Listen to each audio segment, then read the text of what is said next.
Bonjour, j'espère que vous allez bien. Un coup de colère pour commencer, celui du monde judiciaire. Il dénonce les réformes du gouvernement fédéral, mais ne se sentent pas entendus. Alors pour la première fois, les plus hauts représentants de la justice ont pris la parole ensemble, une déclaration commune très rare. Voyons cela avec Nathan Gerlache et Stéphanie Lepage.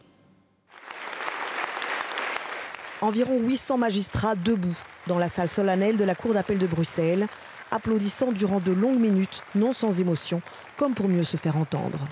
C'est une grande première, on n'a jamais vu ça, jamais. Et je crois vraiment que l'émotion, le besoin de s'exprimer, témoigne assurément de la grande colère, de la grande frustration du pouvoir judiciaire qui ne se sent pas entendu, pas compris, pas écouté. Venus de tout le pays, magistrats et membres du personnel judiciaire ont quitté leurs parquets et leurs tribunaux, sortant de leurs réserves habituelles pour parler d'une seule voix.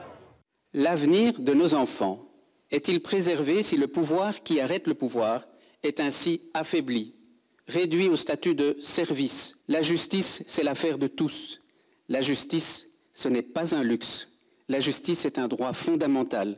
Manque de magistrats, de greffiers, d'experts, matériel obsolète, décisions judiciaires non respectées, tous sont venus dénoncer une justice à bout de souffle. On travaille en moyenne 60 à 70 heures par semaine.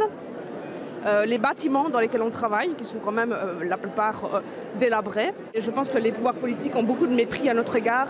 Et je pense que c'est pour ça aussi qu'aujourd'hui on se manifeste vraiment, parce qu'on se sent vraiment réduit à moins que rien.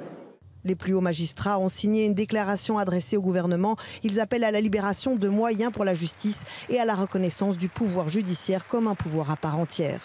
Nous demandons au monde politique de nous ouvrir sa porte pour nous recevoir. Le premier président de la Cour de cassation l'a expliqué, porte est close et nous demandons donc simplement que ce dialogue puisse être entamé. Par ce rassemblement inédit, la justice espère enfin être entendue par le gouvernement arizonien.